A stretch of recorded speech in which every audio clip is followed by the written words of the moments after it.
So just begin with some basic stuff, which might not be that basic, but it's something that I find always helpful and needs to be worked with. A sense of getting some ground through the body, and here we have standing, walking, sitting, the primary postures of the body. They have their different use, different values, different qualities, but they all give you a sense of steadying. I think the first thing, steadying rather than calming, because if you aim for calm, very often you get a kind of anesthetic attitude in the mind. It's really important to first of all, like, actually extend your sense of your body, not to kind of reduce it or try and kind of soften it, calm down, but actually strengthen it. So you have to strengthen your bodily presence in order to get enough ground for the energy to be uncontracted, your energy to be complete, your energy to be extended. Then it will tend to calm by itself. It's an attitude, if you like, that comes with that, just the taking less of doing less, you might say. But first of all, actually extending your bodily presence. So when you stand, actually, you're going to come into your feet, and as if you're bent, let the knees be soft and bent. When you stand, you come into your feet, and have the toes spread. And then imagine in the under arch of the foot, you've got like suction pads, that are actually sucking at the floor. So it's something very firm, bonding to the ground. Very firm sense of connecting to the ground. And then you balance your body all above that. Soften your knees, relax your tail, so you get the sense of everything balanced above the feet. So with standing, it's very useful meditation because it's very difficult to really fall asleep very much when you're standing. To get dull, you tend to get a bit agitated, but you don't get dull. So it's a useful thing for that. And then you can bring that standing into walking. So you sometimes stand for a minute or so, and then you begin the walking. And walking gives you the feeling of flowing, of movement. And I would recommend you focus on just the question, how does the body walk? And really study it with a thoughtful mind. A sense of thoughtfulness, which doesn't mean you're continually thinking, it means you've got that kind of sense of like you're listening to a line of reasoning. What's that? But you're listening to the quiet reasoning of the body as it knows how to lift a hip, how to swing a foot, how to find the balance, so you're not falling over. You just kind of tune into that. When you're walking, using 20-30 paces or so you get a nice full flow of it. Walk along at a normal speed with that question, how does the body walk? And tendency can be for the mind to pick up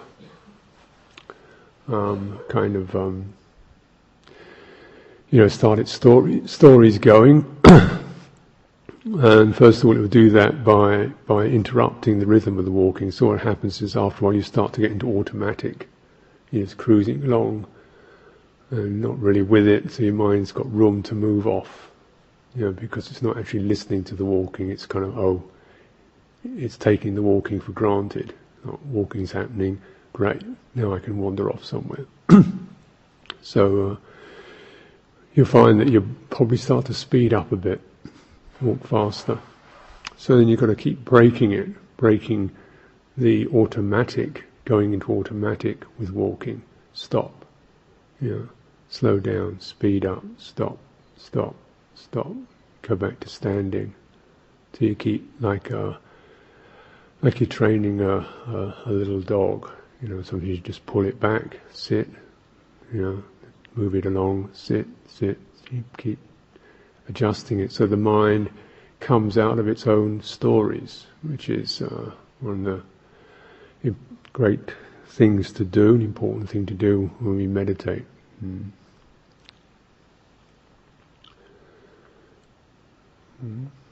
It is the thing that differentiates meditation from just sitting here. You're deliberately coming out of the stories, which will happen inevitably. And of course, as insight, you can got to understand those stories, where those stories come from, what they're about, what their heat, their emotional tones are about, but you've got to come out of them before you can do that.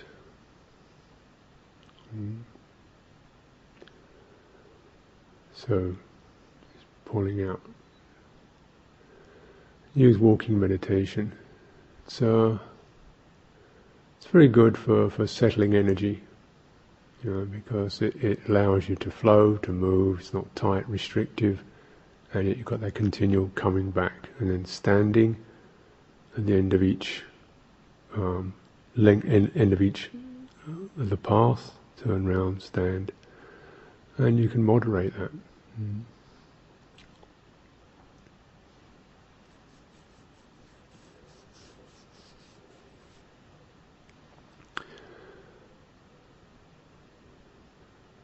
Then you can start to explore some space. The first sense of space is the space around your body. So as you're walking, feeling your chest, letting your arms be free. There can be a tendency to hold your arms against your chest or to tighten up in your shoulders. So you want to actually release your arms from your chest, open your chest up as if you're walking through water or walking in space. So you can feel the sense of space around your body as you walk. That helps to just counteract any sense of being trapped, walking up and down like you're pacing up and down, going nowhere. And then keep the eyes soft, so your eyes don't, but slightly downcast, so your eyes don't scurry around and they don't get rigid. And the openness of the eyes, without focusing on anything particular, the openness of the body allows energy to soften, to release, to be more flowing. There's a lot of unacknowledged holding on occurs through the face and the chest. So walking is a way we can kind of start to open that. Because you've got the firm inner centering of the walking as a continual pole, then you can open without spinning out. See, if we open up, we tend to spin out into what's around us, but you just release. You don't follow. You don't run out. You just let your periphery be less held, less tight. Face, eyes, forehead, hands, shoulders, back, chest, belly.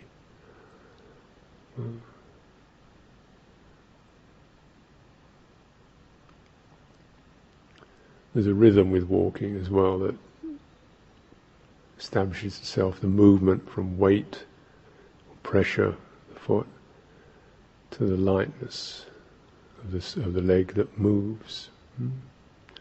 See a sense of rhythm as well. Ground, space, rhythm. Those are all ground gives you the firmness, space, the openness, rhythm, the flowingness. With those three elements, you have what the body offers in those three qualities. What it offers to the mind. Mind needs all of that. You only really find something you can trust in the body, in those senses. Mind has its own rhythms that will be driven along by passions or so charging along with passions. As it can get grounded, but it gets grounded in an opinion or an attitude. So you don't want that. You want a way to come out of that. This is what the body offers. When we sit, come to sitting, posture is always a little bit tricky because of whatever you have in terms of your physical difficulties, the back and so on, spinal damage or spinal distortion. But always try to sit so that you actually begin perhaps by pushing down through the tail. So you're just pushing down through the pelvis and the tail. And that pushing down naturally encourages a kind of slight spring in the lower back. So rather than pulling your back in or pulling it up, just try pushing down and opening the belly. So that gives a kind of a certain gentle spring in the small of the back, in the lower back, which is not held through some tension, but held through the natural structure of the body. The other point generally to bear in mind is to keep your abdomen open, because you want the energy centers in the lower abdomen and the upper abdomen to open up.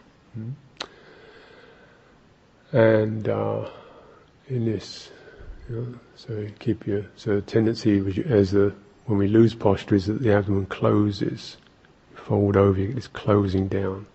You want to keep that opening up.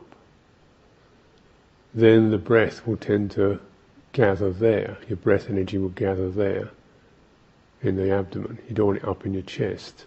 You want it in your abdomen, because that's going to give you the center, the groundedness, and the ability to release the chest.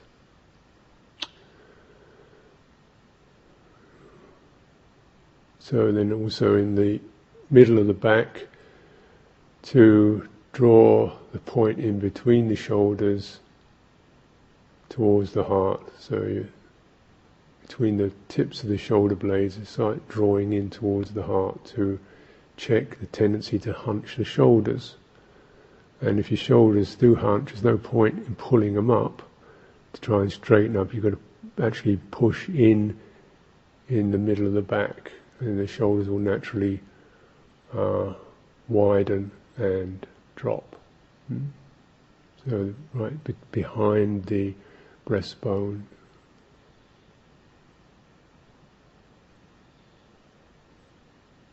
So you can just experiment with that. Experiment with how the spine is structured, what it's about.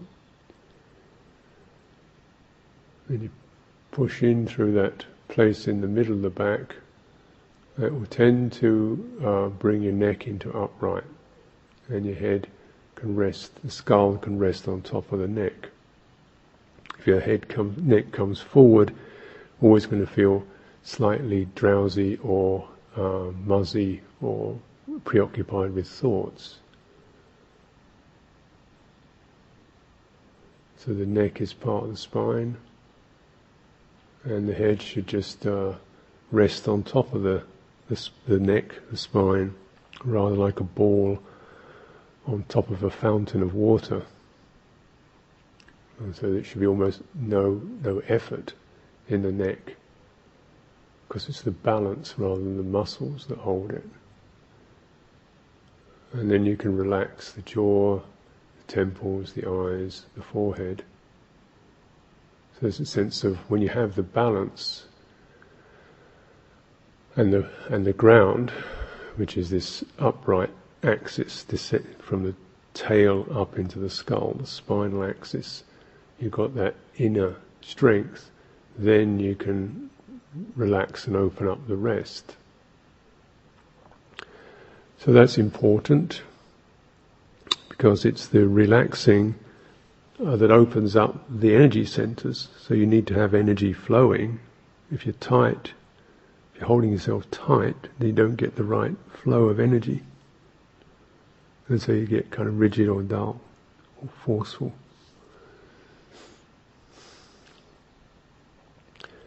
Energy, what's that? Well, when you breathe in and breathe out, with that, the whole,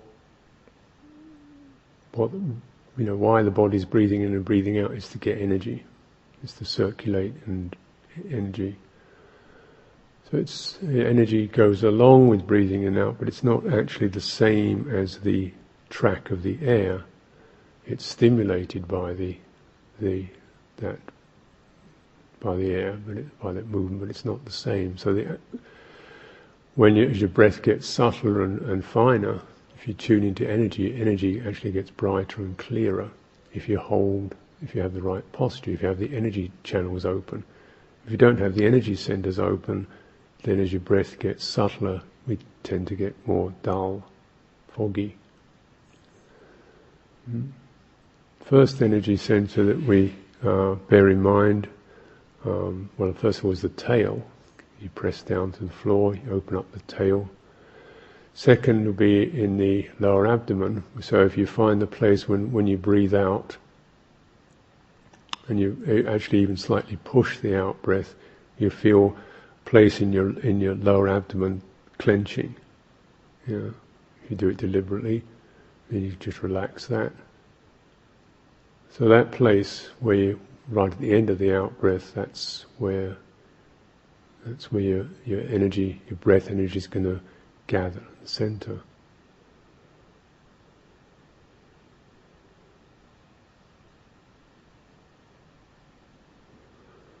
Breathe through the abdomen rather than the chest.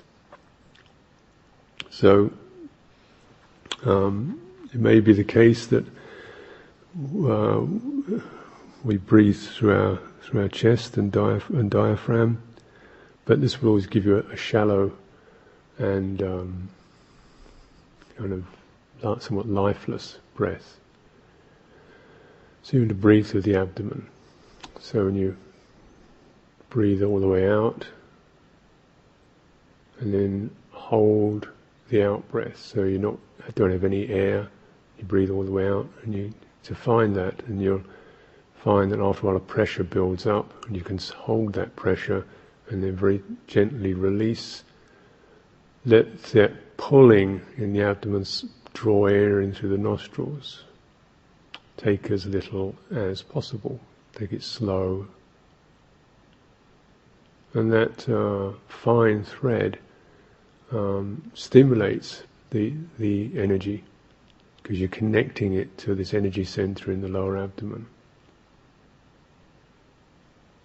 And it will start to run through the body.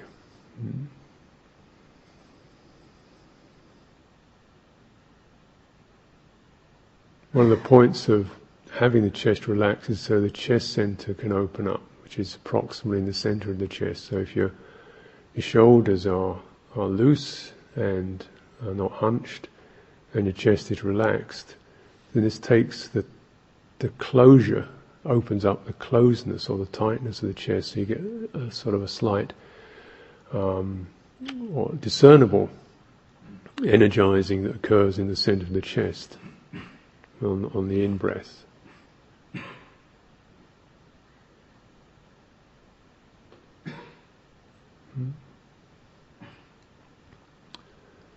And then as the breath continues, you also get a slight tingling in the head, probably around about the middle of the forehead. And it's not important to take a lot of air, it's just important to maintain connection to that thread. When we lose connection to that thread, the breath can be, you can have quite a lot of air, but you don't get much energy. It tends to just wash through the lungs. Quite useless, really, in some ways. So less, but connected to the energy center in the lower abdomen. Chest is relaxed, so you can feel it warming or tingling in the chest, and it also resonates in the center of the forehead, or you feel it in your head somewhere.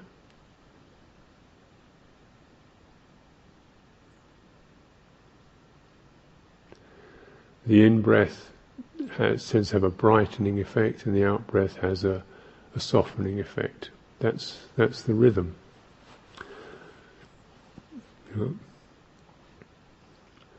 And we attend to that with a thoughtful mind.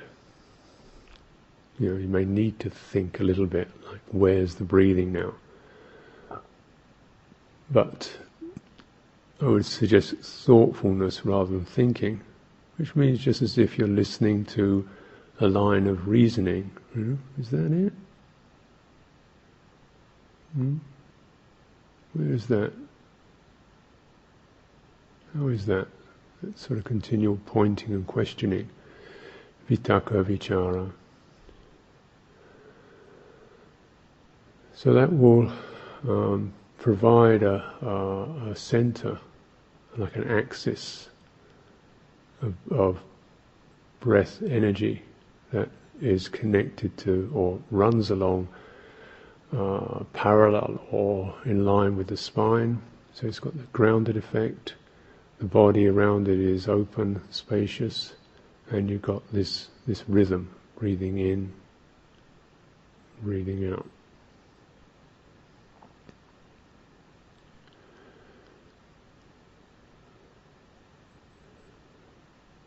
The mind will tend to interrupt that in order to create its stories.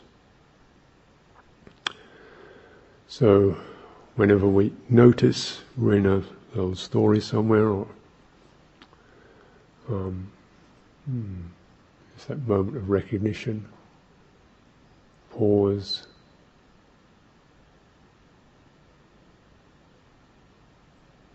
and just the very act of recognition and pausing. And then where's the breathing?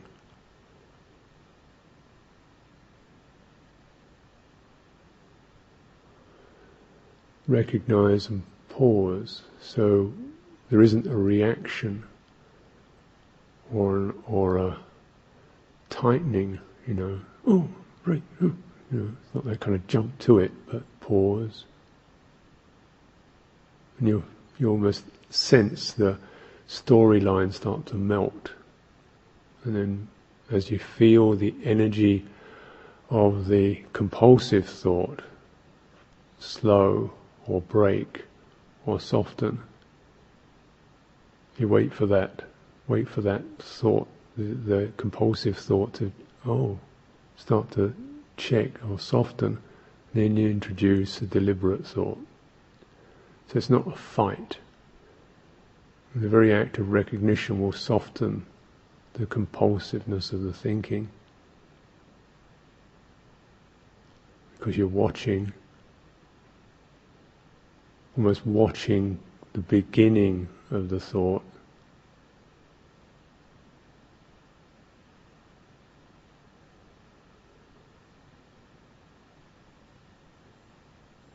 And then, where's the breathing?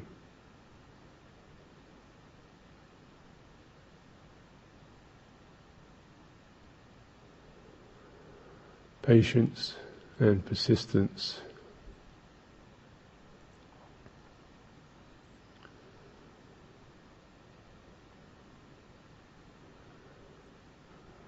So when you're doing, say, a period of meditation, it's rather like doing any exercise. You warm up, you maybe, put some effort into it, then you just relax. And come back again. So you sort of time yourself, so you're not straining. If you're going to sit for an hour or half an hour, whatever it is, maybe you're just doing 15 minutes, and then just rest, open your eyes up, widen out, and then take a break if you like, then come back again. So you build up a kind of stamina, steadily, slowly, with patience and with a sense of kind of respect for a process. You can't suddenly get it all going. You can't have it running perfectly at first, or even all the time. So that sense of just being able to stop, open your eyes, feel your sense of being here, ventilate, and then when you feel some sense of stand, you feel steady again, then sit, go back to breathing. So you can kind of do it in periods like that. So it's something you want to get a feeling for, flexibility around. Otherwise you just feel too trapped and too driven.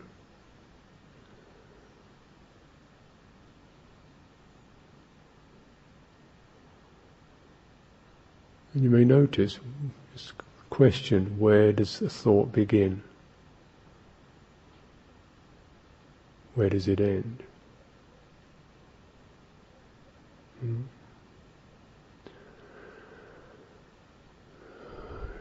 Because the thinking process, compulsive thinking, is one of the easiest ways for the mind to run out.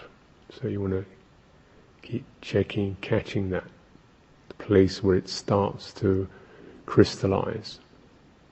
And, what's that?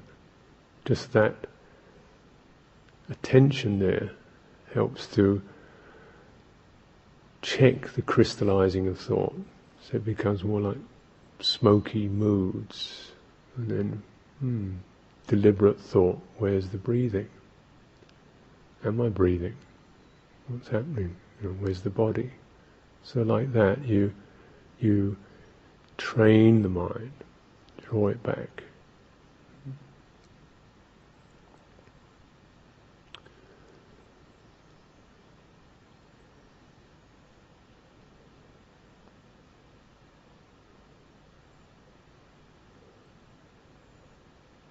So there comes a point when the mind and the energy of the breathing start to meet, and there's a kind of a brightening, a zestfulness, certain happiness.